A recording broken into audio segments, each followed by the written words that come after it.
Girl, get real spooky in here. You live like this? Oh, my bad.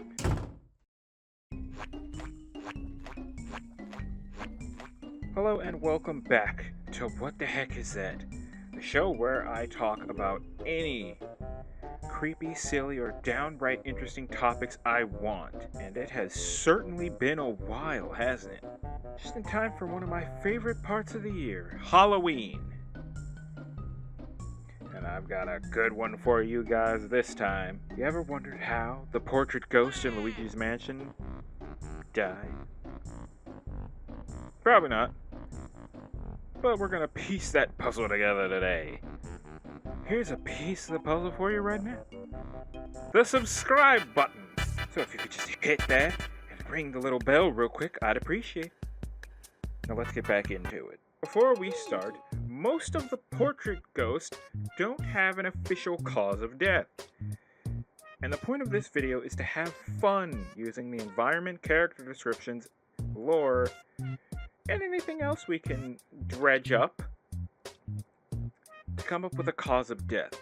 With that being said, we have 23 ghosts to get through. I'll explain. So let's get started with... Welcome to the first area of the game. Watch out for that chandelier. And our first ghost enjoying a good book in his study. The bookish father, Neville, checking out our ginger. Bro built like a troll doll too, look at that hair. Brother, ugh. In his study, you notice a few things.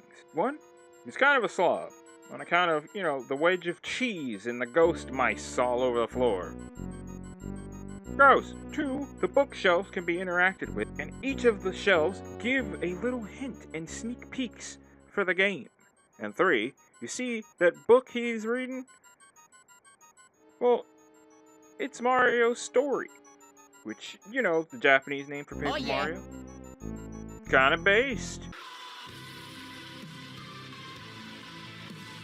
Now, there isn't really anything indicating how he died in his portrait biography or the Game Boy Horror. Allow me to explain that one real quick.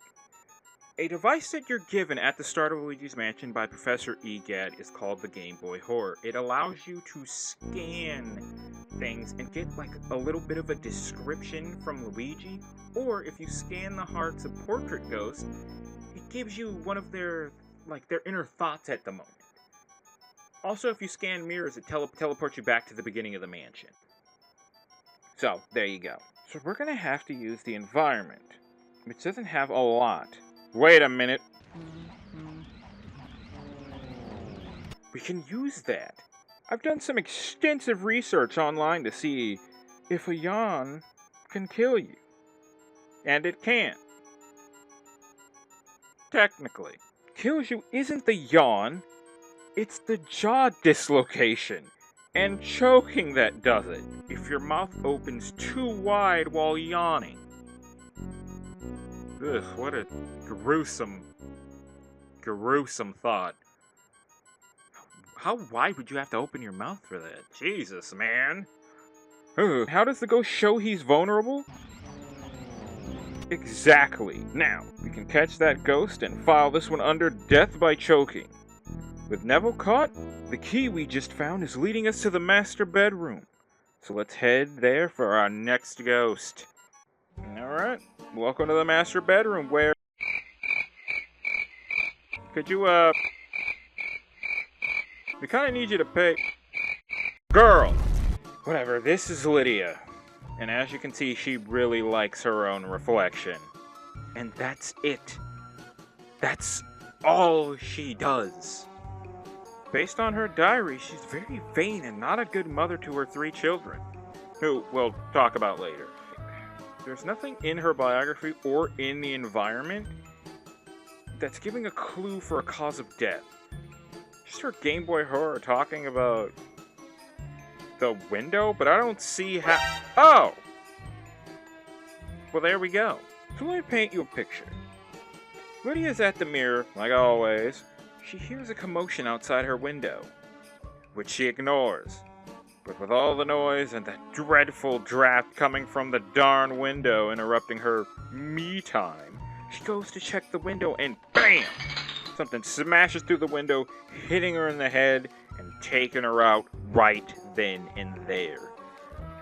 And you know what? I think I know who did it. But we'll come back to that when we check out another ghost because I believe they're connected. So for now, we'll file her under head trauma, take the key, and head to the nursery. Which shouldn't be too...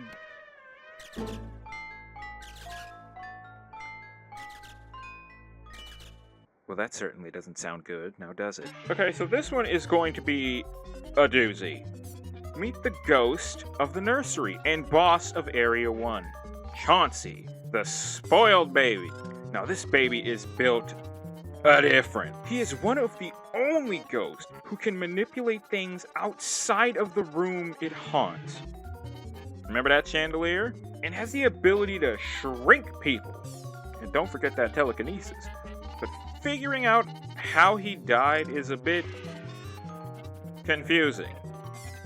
Because the biography, the Game Boy horror, and the environment all contradict each other, dude. Like, the biography says that Chauncey was born a ghost, but all the pictures all over the room depict what he would look like if he was living. Not to mention, he knows what a rocking horse is, and he's 1 year old, despite being born a ghost. Almost like the whole game is fighting with itself, deciding if the kid was stillborn or if he died at 1. And I believe the complications are the answer, because there's more evidence for it. And with that depressing case out of the way, let's take that key and head on down to... You know, this is actually my favorite area in the game. The difficulty, like, starts to ramp up, and we get to explore deeper parts of the mansion's, like, mainish area, you know? So right now, most of the doors are locked. Except for the bathroom door, which has no portrait ghost, so we're just gonna...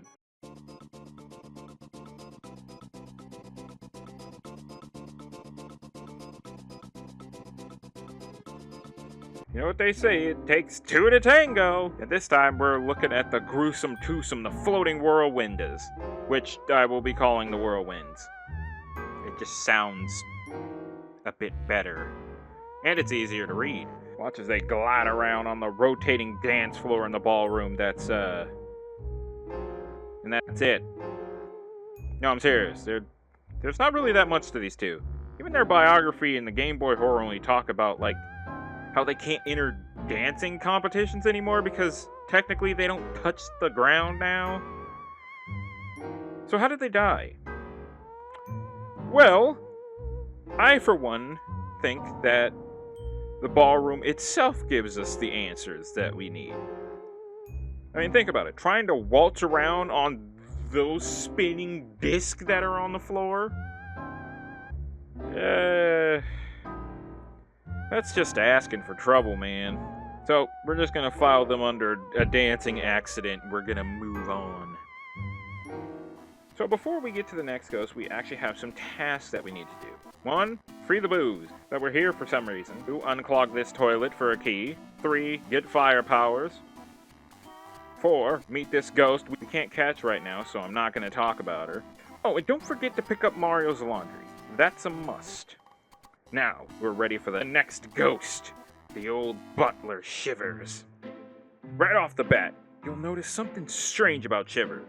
You know, he's just wandering the halls. Yeah, Shivers is the only ghost that does this, by the way. The only way to get him back to his room is to set him on fire. Or, you know, light his candles, and he'll freak out and scurry back to his room. You know, one room over from where you picked up Mario's hat. Judging from his room, he's a very poor butler with all the mice running around. And look at that, a mouse hole. How could anyone... Oh.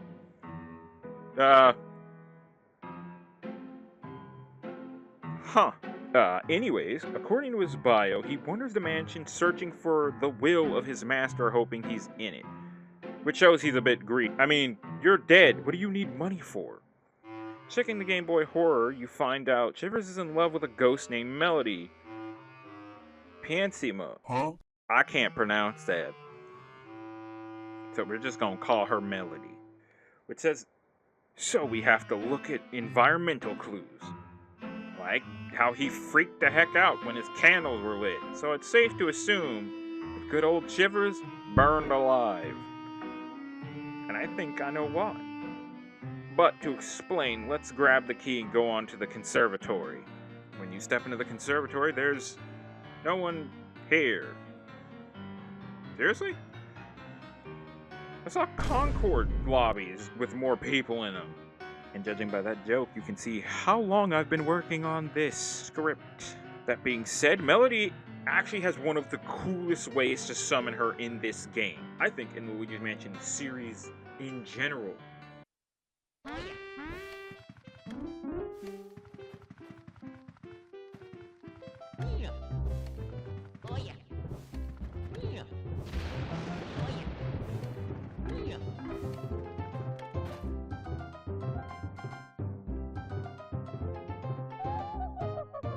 Yep, that was Super Mario Bros. World 1-1, and that's because aside from being a wonderful pianist, cut it out, this is a place of learning. We are going to be mature. She's also a gamer. She will let you know by making you guess one of 2 different Mario themes. Super Mario Bros. 3 or Super Mario Bros. 2-2, the water level. If correct, you can attempt to catch her. But with all that said, how did she die? Examining her bio, Game Boy Horror, and the conservatory itself, we learn nothing. Absolutely nothing. It's almost as if they didn't want to talk about how these characters died or something. All of her stuff talks about is video games and music stuff. So what do?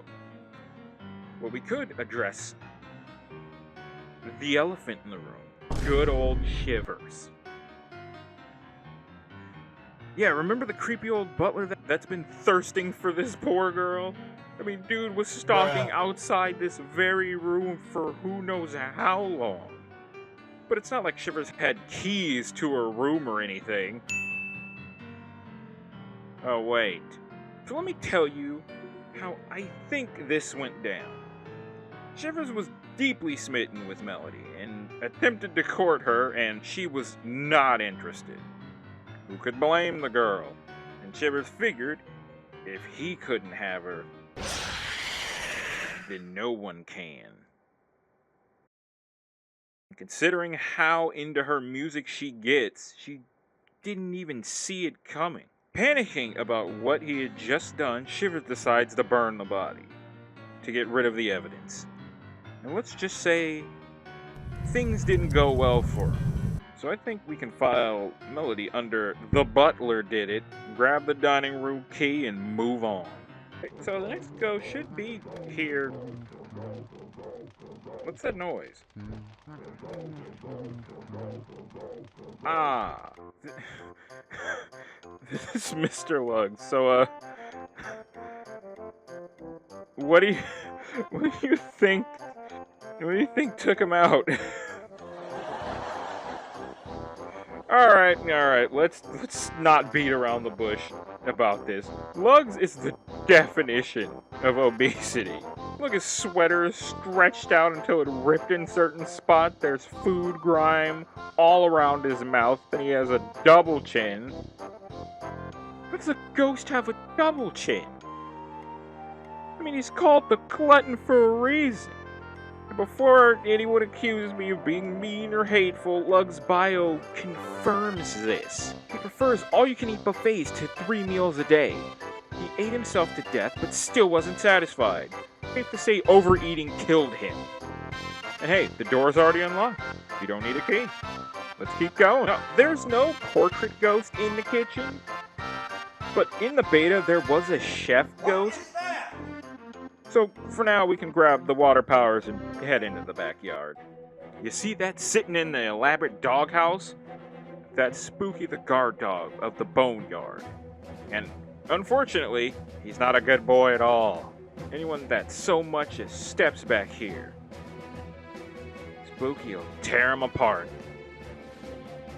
Which is confirmed in his bio, but there wasn't any indication of his death, at least at first. This is Mr. Bones, who is the linchpin in the death of not just Spooky, but Lydia as well. So if you read the sign near where Mr. Bones spawns, it says, "Here lies Mr. Bones. Quiet!" So let me paint you a neat little picture. All of the barking and other noises coming from the mansion greatly disturbed Mr. Bones, who hopped the fence to complain, seeing how his ghost just throws stuff when enraged, hitting Lydia, who finally got off her butt to check, killing her, and the window breaking alerted Spooky.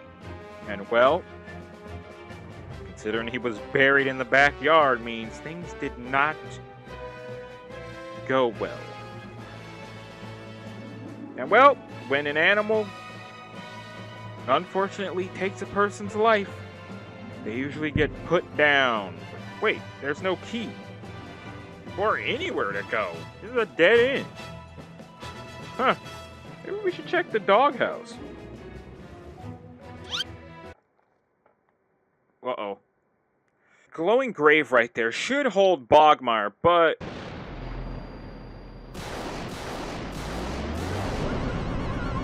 Sorry, bud. I'm gonna have to stop you right there. You technically don't count. Yeah, you're made of the fear and despair of the mansion by King Boo, so you were never alive to die, so we're just gonna take this key and we're gonna move on to... Welcome to the courtyard!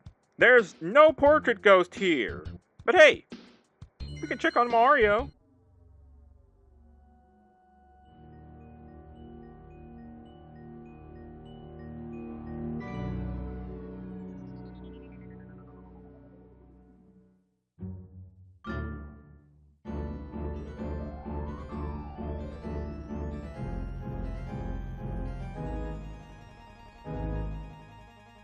He's fine. Oh, and don't forget to check the mail on the way out. Also, I'm going to have to speed this up because this script is already more than 10 pages. We're not halfway done yet. Now, this built big boy is Biff Atlas, and you can see what he spends his afterlife. Hey, it's healthier than lugs. Biff's bio and Game Boy Horror only talk about how ripped he is and how he wants to use Luigi as a punching bag. For why? Which really doesn't tell us anything about his death, but the punching bags... 2 feet away from him deadlifting is another story. Yeah, so I'm marking this down as a gym accident. Okay. Next room. Oh, also make sure you grab the ice powers on the way there. You're gonna need that. We actually have a choice this time of these 2 doors, and we're heading right first, because this ghost affects the next 2 ghosts on our list. Meet Nana, the grandmother of Chaunt's 2 others. Nana gives the appearance of a sweet old lady knitting a scarf. Too bad, you have to hit her with yarn balls while she's skateboarding around on a rocket chair shooting lasers at you, if you want to catch her. Now, why did I mention all of that? Because Nana has nothing at all on her death. No bio, no Game Boy Horror, and nothing in the environment, except a diary talking about a prank she pulled. So, since she is the oldest ghost with a recorded age in this game, I'm going for very low-hanging fruit and saying old age, grabbing the key and going next door. Yeah, that's, there's Petunia behind that shower curtain. Well, seeing as how we have no choice but to advance. I don't know how to respond. Anyways, there's nothing at all in this room hinting about her death. I mean, it is a bathroom, And her Game Boy Horror and bio are all just calling her the bathing beauty and a runner-up for a Miss Ghost pageant? Riveting. Luckily, Nana has a diary that talked about a prank. She dumped ice on Petunia while she was showered. And for older people, such a rapid temperature change is hazardous to their health, usually ending up with a heart attack. But before we head down the stairs, let's stop here and grab Mario's star. You know, kind of important. Also, real quick, while we're grabbing that star, did you hit the like button yet? If you're having a good time and made it this far into the video, you know. Slim Bankshot here, that's his real name, spends most of his life and afterlife practicing his billiard skills, despite never playing anyone. This is a little sad. But Slim has gotten so good, he can bounce the billiard balls off the walls so fast they do damage to someone like Luigi. So if one ball happened to hit good old Slim in the head, he'd be dead in seconds. Head trauma will do that to you. And make sure you grab Mario's shoe in the next room before moving on. All the way back in the first area, we can now unlock this door. Meet Henry and Orville, who I'm going to just call the twins, the sons of Lydia and Neville, brothers the Chauncey. These two are just good boys, who love themselves a good game of hide and seek. Well, mostly the hiding part, which is why they need a third, which is a key point in the tragic end of these two. Now, the key to the twins' room is located in Nana's room, who is probably watching. Meanwhile, Neville has a diary in his study that says the twins start shaking near any of the elements, making them easy to find when they hide. How would you know that? And Lydia is Lydia. So, while Nana passed, days later the twins joined her, unfortunately, because no one cared to find them playing their last game. Cause of death was just pure negligence. But enough of the sad stuff, it's time to grab this shoe, and where do we go next? Oh yeah, remember that ghost we never caught in Area 2? Let's go there. There she is. Now, the main thing about Madame Clairvoyant is she is absolutely harmless. Yeah, in fact, she's downright helpful. Remember all those things I said to grab? Well, show them to her, and she will warn you of future problems in the game, after which she will let you catch her. One problem she can't fix: figuring out how the heck she died. There's literally nothing. Nothing in the bio, nothing in the Game Boy Horror, and nothing in the environment. I looked at this game from every ding-dang angle. Nothing. Heck, I even rechecked the rooms that Mario's items were hidden in. No clues. So you know what? You win, Luigi's Mansion. You win. I'm slapping natural causes on this, and we're heading to the third floor. We make our way to the third floor, and into the safari room that has no portrait ghost in it. No, I'm serious. I think this is the only themed room with no portrait ghost in it. Weird. Anyways, moving on to the balcony, where a group of boos start doing this.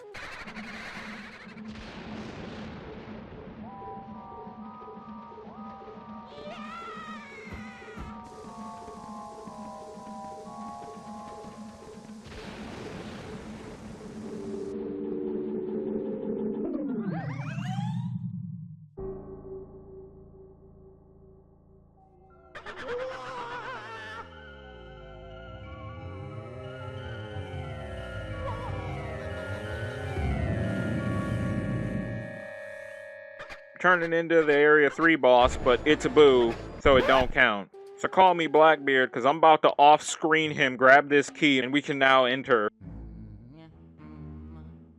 You know, we only have 6 portrait ghosts left, and I can't even believe we're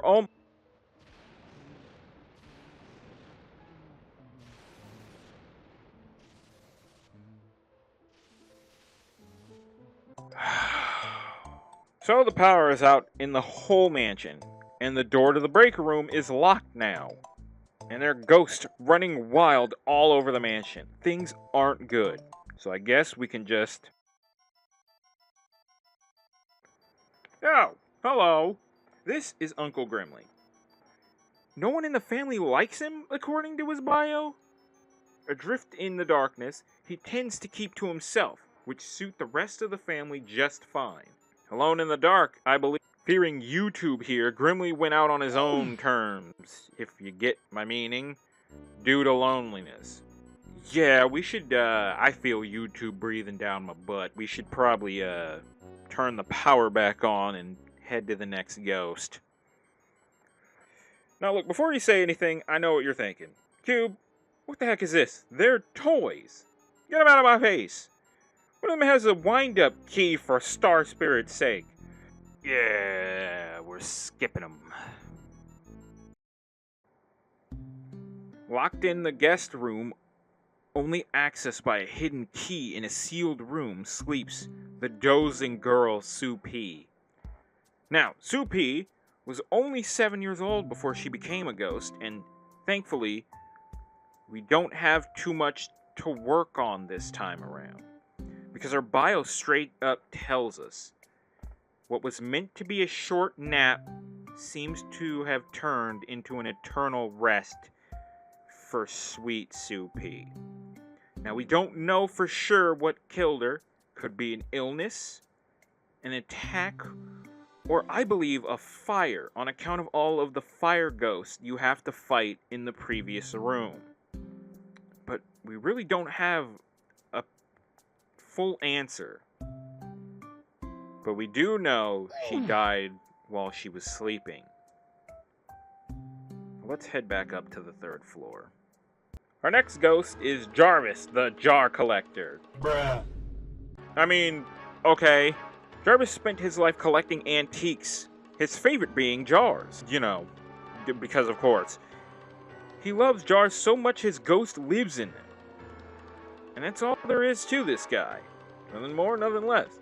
But you will notice something strange about Jarvis. That's just his head. You try to catch him, that's all that comes out of the jar. I mean, when you try to catch him, you have to beat him in a game of whack-a-mole, which you usually have to hit the target in the head. Why is he just a head? Previous room. It's full of antiques, including suits of armor. Remember, we have an antique collector in our midst. Some of them have their weapons raised, and these suits are so sensitive that just bumping into one of them, that weapon comes slamming down. And that, plus a hyperactive collector, yeah. So decapitation it is. And that, we can head to the basement. And with that, to the basement. Well, after doing some chores, we can enter the cold storage and... Okay, alright. This is Sir Weston. And is there any question on what killed this man? I mean, we have one half of the ice climbers looking like Jack Nicholson at the end of The Shining, with a pathetic, piddly little propane flame in the middle of the room. Yeah, safe to say, frozen to death. Hypothermia. Take your pick. He froze. Finally an easy one. Oh, and hey, we only have one more left. Now this stuffy fellow is the failed artist, Vincent van Gogh, who, according to his bio, has never sold a single painting in his 30 years. A literal starving artist, then. He plays a very important part of King Boo's plans. You see all those ghosts that we fight that aren't portrait? Besides Mr. Bones, I think? All of those were painted by Van Gogh. And he brought them to life. In a manner of... But enough about that. What killed him? Well, there aren't many clues. But considering how high-strung he is, his backstory, and how he locked himself away immediately painting King Boo's army for him, I would say he either worked himself to death, or he quite literally starved, as it's in his name. But I think, either way, it's sad. He sort of just worked himself to death trying to live his dreams. Man. He's our last ghost, too. It's real sad. Now, like I said, he's the last one because our next fight would be King Boo, but He's a boob, and that's a whole can of worms I probably am going to have to tackle in the King Boo video that I'm eventually going to do. So we're going to ignore that. So just leave Luigi saving his brother, because we did it! That was all of the portrait ghosts that followed our requirements, and the end of my longest script I have ever written. No, seriously. This is 19 pages. Dear God, man. But if there's one thing to learn from this video, tomorrow is not promised. And to appreciate those closest to you. Your family, your friends, loved ones. Because you never know what might happen. And that does it for this episode of What the Heck Is That? I was your host, Daviscube. Feel free, if you enjoyed this video, to leave a like, comment, subscribe, all that good stuff. Tell me if you liked the video. Tell me what you liked about it. Or if you didn't, tell me what you didn't like about the video. And above all that, happy Halloween. And if you don't celebrate Halloween, just have a good day. Also, I know I said this last time, but, you know, I feel like I need to say it. I'm not going to make one as long as this. I'm going to keep my longer ones for, like, holidays. Mostly Halloween, because I like to do the creepy ones on Halloween. I am probably going to do shorter What the Heck Is That episodes, just so I can get them out more. Because I like little things and not have to compile as much, except for, like, Halloween for the creepier videos. And with that, I will talk to you all in the next video. Happy Halloween, everybody. Bye-bye.